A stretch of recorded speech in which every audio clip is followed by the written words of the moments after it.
Good morning everyone. आज का जो टॉपिक है वो हम पढ़ेंगे टाइप्स ऑफ स्ट्रेन और शीयर स्ट्रेन क्या क्या होता है। दोनों ही टॉपिक बीटेक और पॉलिटेक्निक दोनों के लिए है। ये टॉपिक मैकेनिकल में है, पॉलिटेक्निक की बात कर रहे हैं, मैकेनिकल में है और सिविल में है। सिविल सेकेंड ईयर में है और मैकेनिकल में है, दोनों में है। तो हम पढ़ेंगे पहला types of strain. Types of strain. तो हम पिछली वीडियो में अपना पढ़ चुके थे कि स्ट्रेन क्या होता है। स्ट्रेन क्या होता है बेसिकली कि अगर किसी ऑब्जेक्ट के ऊपर कोई लोड लगाते हैं, कोई फोर्स लगाते हैं, उस फोर्स की वजह से क्या होता है, वो स्ट्रेच होता है, डिफॉर्म होने की कोशिश करता है। तो जो भी चेंज होती है लेंथ में या डायमीटर में, तो वो चेंज इन लेंथ या डायमीटर या thickness divided by original length या डायमीटर या थिकनेस, उसको हम क्या बोलते हैं, स्ट्रेन। क्या होता है स्ट्रेन? उसको हम स्मॉल ई से डिनोट करते हैं। स्मॉल ई से डिनोट करते हैं, क्या होता है, चेंज इन लेंथ अपॉन में ओरिजिनल लेंथ, या चेंज इन डायमीटर अपॉन में ओरिजिनल डायमीटर, या change in thickness divided by thickness. ये होता है आपका स्ट्रेन। ये क्या होता है, स्ट्रेन। स्ट्रेन को हिंदी में बोलते हैं विकृति। स्ट्रेन को हिंदी में क्या बोलते हैं, विकृति।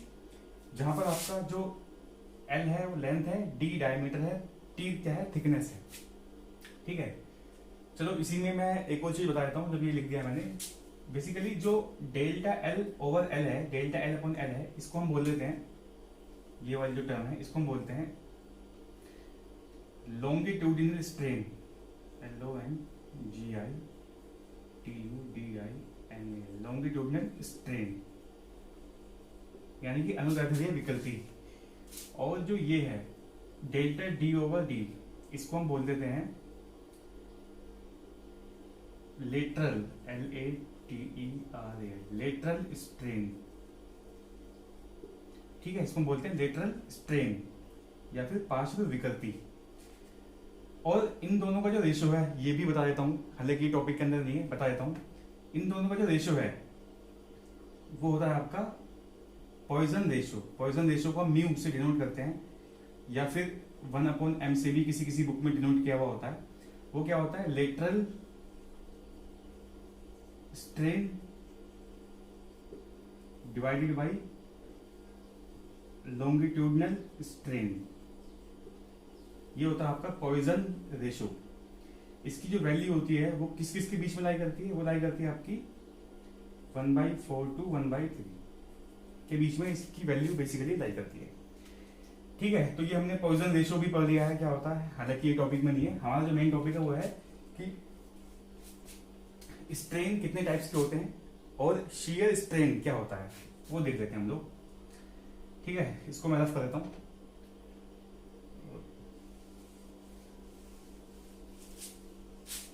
देखो, जो स्ट्रेन होते हैं बेसिकली वो कितने टाइप्स के होते हैं। जो पहला होता है आपका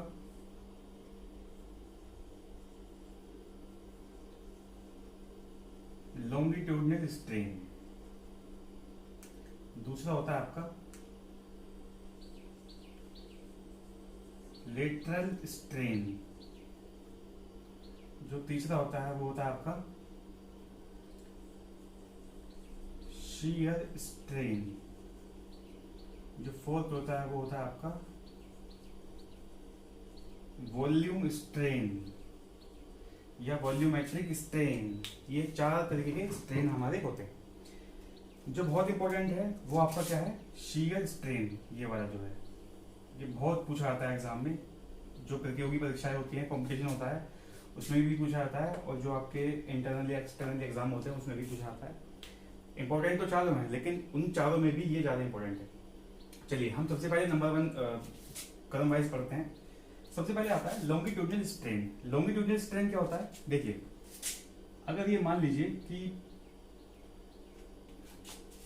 इसको मैं रफ कर देता हूं, तो लॉन्गिट्यूडिनल स्ट्रेन क्या होता है, देखिए,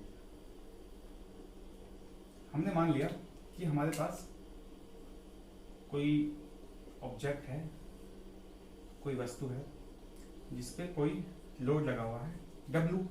ठीक है, यहाँ से फिक्स है, ये लटका हुआ है W, तो ये इसको नीचे की तरफ खींचेगा, तो कुछ ना कुछ लंबाई जो होगी वो बढ़ेगी। इसकी जो लेंथ थी हमने मान लिया एल थी, और जो चेंज हुई है लेंथ बढ़ने के बाद वो क्या हुई है, डेल्टा एल।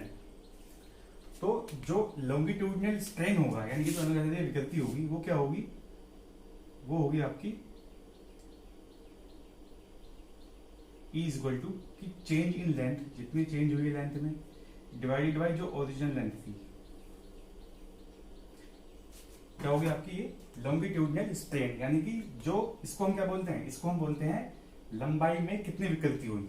हिंदी में क्या बोलते हैं इसे, लंबाई में विकृति। लॉन्गिट्यूडिनल मतलब लंबाई में विकृति या अनुदैर्ध्य विकृति। यानी कि जो लंबाई में जो चेंज होता है, लंबाई में जो चेंज होता है वो और जो ओरिजिनल लंबाई होती है उनका जो रेशियो होता है उसको हम बोलते हैं लॉन्गिट्यूडिनल स्ट्रेन। ठीक है। अगला है आपका लेटरल स्ट्रेन। लेटरल स्ट्रेन,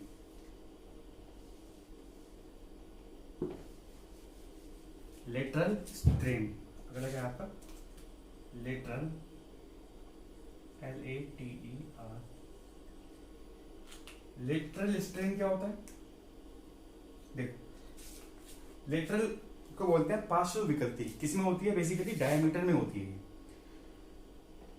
मान लीजिए किसी रोड का जो डायमीटर है वो क्या है, D है, तो जो लेटरल स्ट्रेन होगी क्या हो जाएगी, change in diameter divided by original diameter. इसको हम बोलते हैं लेटरल स्ट्रेन यानी कि पार्श्व विकृति।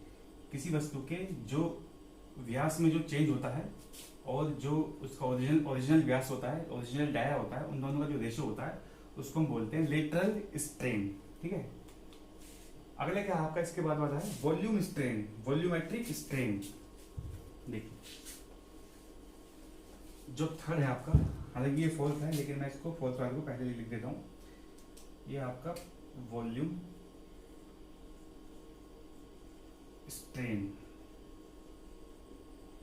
ये क्या होता है, मान लीजिए कि कोई आपकी बॉडी है, ठीक है, ये कोई ऑब्जेक्ट है मान लीजिए, इसके जितने भी फेसेस हैं इस पर मान लीजिए फोर्स लगा हुआ है एफ एक्स, ये वाई एक्सिस पे लगा हुआ है एफ वाई, यहाँ एफ लगा हुआ है एफ वाई, और जो जेड फेस है उस पर लगा हुआ है मान लीजिए एफ जेड। ठीक है।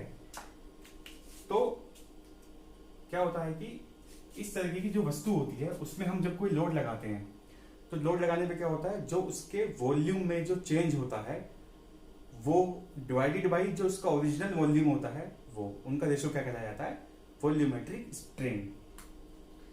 क्या होता है, डेल्टा वी अपॉन में वी, ये क्या होता है volumetric strain. F X F Y F Z क्या है, इनके जो फेस हैं, जो फलक हैं, उन पे लगने वाले फोर्सेज हैं। ठीक है। यानी कि हाँ, दूसरी जो इंपॉर्टेंट बात है, जो स्ट्रेन होता है, स्ट्रेन ये यूनिट लेस क्वांटिटी है, इसकी कोई भी यूनिट नहीं होती। जो स्ट्रेन है ये क्या है, यूनिट लेस क्वांटिटी है, इसकी कोई भी यूनिट नहीं होती है। तो जो वॉल्यूमेट्रिक स्ट्रेन होगा, जो वॉल्यूम स्ट्रेन होगा, जो लॉन्गिट्यूडिनल स्ट्रेन होगा, जो लेटरल स्ट्रेन होगा, जो शियर स्ट्रेन होगा, ऑब्वियस सी बात है कि इनकी भी किसी की भी यूनिट नहीं होगी। क्यों नहीं होगी, देखो जो वॉल्यूम है, चेंज इन वॉल्यूम, उसकी यूनिट भी क्या होगी, मीटर क्यूब।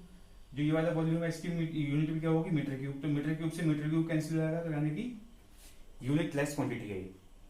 ठीक है। ये होता है आपका वॉल्यूम स्ट्रेन।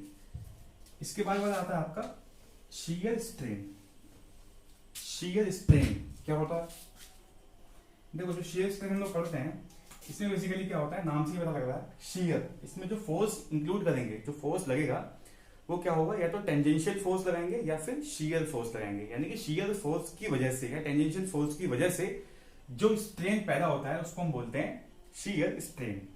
फोर्थ क्या है आपका, शियर स्ट्रेन। नाम से ही पता लग रहा है कि वो स्ट्रेन जो शियर की वजह से पैदा हो उसी को हम क्या बोलते हैं, शियर स्ट्रेन।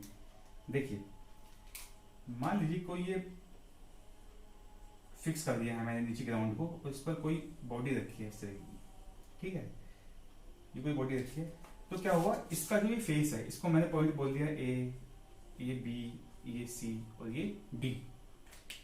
ठीक है। तो हमने क्या माना, हमने ये माना कि इसका जो फेस है ये वाला जो सी डी है, जो सी डी है ऊपर वाला, उसके टेंजेंट पर, उसके टेंजेंशियली एक फोर्स काम कर रहा है, उसको हमने बोल दिया एफ। जो सी डी है, जो फेस है, उस बेसिकली ये क्या है, ये तो मैंने फ्रंट, इसका फ्रंट भी दिखाया है। ये किस तरीके का होगा, इस तरीके की कुछ आकृति होगी वाली, है ना। जो आकृति होगी वो इस तरीके की कुछ रही होगी, है ना। तो मैंने ये,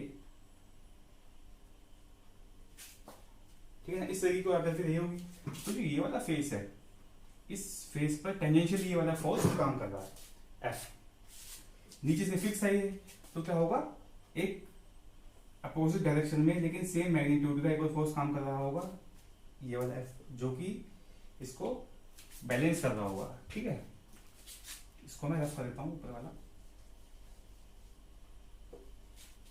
तो हमने क्या बनाया इसमें, इसका केवल फ्रंट व्यू बनाया हमने इस बॉडी का। ठीक है जी, ए बी सी डी, ये एफ फोर्स लगा है इस तरफ, इसके टेंजेंशियली, या इसको हम बोलते हैं शियर फोर्स भी बोल देते हैं, कि शियर फोर्स लगा रहे हैं या फिर टेंजेंशियल फोर्स लगा रहे हैं। इसको बैलेंस करने के लिए एक फोर्स इस तरफ लगेगा, इसके अपोजिट डायरेक्शन में।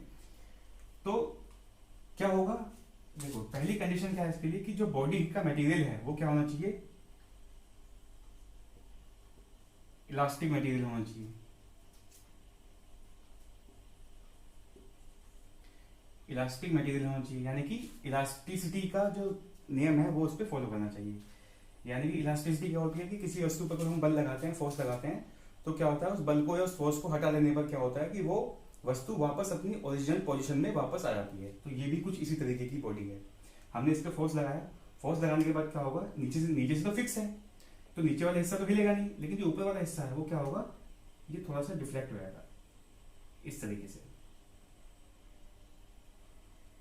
समझ गए, ये पॉइंट हो गया सी डैश और ये पॉइंट हो गया डी डैश।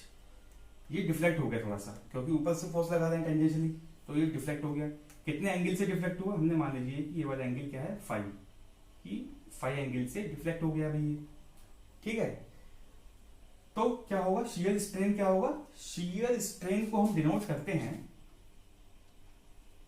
ई एस से, ई सफिक्स में एस। ई तो स्मॉल ई तो स्ट्रेन होता है, हम पढ़े थे पहले, और जो सफिक्स में एस लगा हुआ है, एस फॉर शियर, यानी शियर स्ट्रेन। तो शियर स्ट्रेन जो होता है वो क्या होता है, वो होता है tan फाइव। शियर स्ट्रेन क्या होता है, tan फाइव। ठीक है, शियर स्ट्रेन क्या होता है, tan फाइव। तो tan फाइव क्या होगा, अगर हम इस ट्रायंगल की बात करें, कि triangle A D D dash में, ए डी डी डैश की बात करें, तो tan फाइव अगर इसमें निकाले तो tan फाइव क्या आएगा, tan फाइव आएगा आपका लंब बटे आधार, परपेंडिकुलर डिवाइडेड बाय बेस, यानी कि D D dash, D D dash divided by A D, D D dash अपन में ए डी। ठीक है, ये आ जाएगा निकल कर tan फाइव। अब चूंकि जो फाइव एंगल है ये क्या है, ये बहुत छोटा एंगल है, बहुत छोटा है, तो tan फाइव क्या होगा, ये और भी छोटा होगा। फाइव क्या है,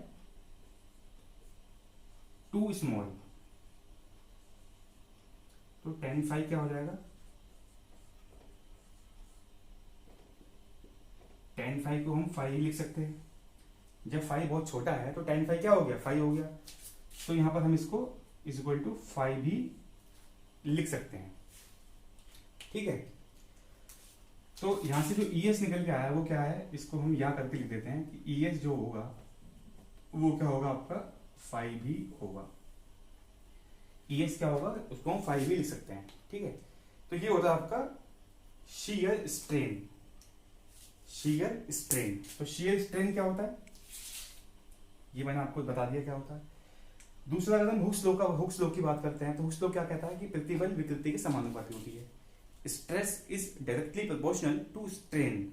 उसी तरीके से इलास्टिक बॉडी अगर है हमारी, तो क्या होगा कि जो शियर स्ट्रेस होगी, शियर स्ट्रेस हमने मान लिया टाउ है, वो डायरेक्टली प्रोपोर्शनल होगी किसके, शियर स्ट्रेन की, शियर स्ट्रेन की। लिख देता हूं मैं यहां पर कि शियर स्ट्रेस डायरेक्टली प्रोपोर्शनल होगी शियर स्ट्रेन के। किस केस में होगी, जब बॉडी आपकी क्या होगी, इलास्टिक होगी, इलास्टिक होगी, इलास्टिक इलास्टिक इलास्टिक होगी। ठीक है, शियर स्ट्रेस क्या होती है टाउ, शियर स्ट्रेन क्या होता है फाई। ये कांस्टेंट है।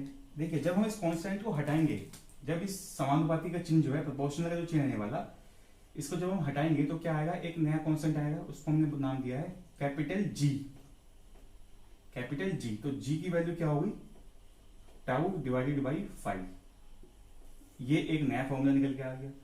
अब आप पूछेंगे सर ये जी क्या चीज है, ये नहीं, तो जी को हम बोलते हैं modulus, MODULUS, modulus of rigidity, RIGIDITY, modulus of rigidity. Modulus of rigidity क्या होती है, कोई आपसे पूछे तो आप बोलना sir modulus of rigidity is defined as the ratio of shear stress to the shear strain. यानी कि शियर स्ट्रेस और शियर स्ट्रेन का जो रेशियो होता है उसको हम क्या बोलते हैं, मॉडुलस ऑफ रिजिडिटी। यूनिट क्या होती है इसकी, यूनिट हमें पता है सबको भाई, जो शियर स्ट्रेन होता है उसकी तो कोई यूनिट होती नहीं है, तो जो यूनिट शियर स्ट्रेस की होगी वही यूनिट किसकी होगी, जी की होगी, यानी कि मॉडुलस ऑफ रिजिडिटी की होगी। यानी कि इसकी यूनिट क्या होती है, newton per metre square, pascal, giga pascal, newton per centimetre square, newton per mm square, ये इसकी यूनिट होती है।